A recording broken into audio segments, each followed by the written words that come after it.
Hey you guys, it's Jay Lee. Hope all is well. I just wanted to go over a few things that we ended up seeing over at our UFO sighting event on July 29th, 2018, over at Hollydale Park. But first of all, I'd like to thank everyone who came by and spent the hot day with us. Love it seeing the new faces.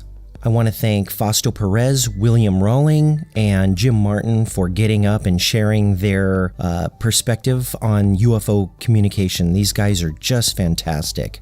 I've seen many of the things these guys captured with their cameras, and they're just, by far some of the best UFO communicators in the world, in my opinion. But thank you guys for getting up there and speaking to us.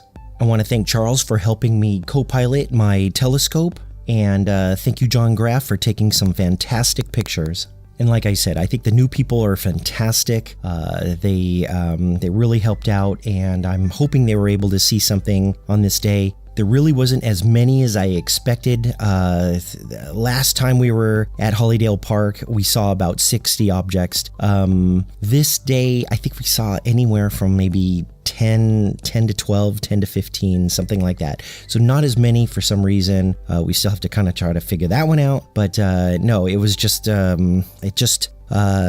wasn't as active this day.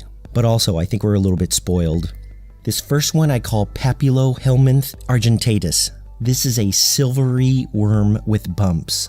Capturing this one was kind of like an accident. From one of the objects that we captured before, I was on maximum zoom, so I was probably around 160 times zoom when another object came by. So what you're looking at is probably about a mile away, but the resolution is as good as you can get. It was perfectly focused, and I just started to move the telescope in the direction of the object that I ended up seeing, and for some reason I ended up capturing this one. I really didn't capture that many frames with this thing, but as you could see, it looks very, very strange. To me, it looks like a silvery appendix. As you could see, I kind of blew by it, which means that it probably was staying in one position.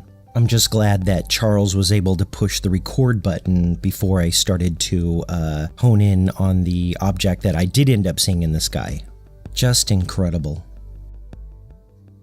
The other one that I thought was amazing was this one. At first glance, this one looked to be like 3 balloons. So we're just videotaping it, and it just full-on stops. This is what I call an indication of imitation. It's a giveaway to take a second look, so you have to examine something like this closer. So upon further investigation, I noticed that there was literally hundreds of objects in this cluster. This cluster really reminds me of something that we call an Ebony.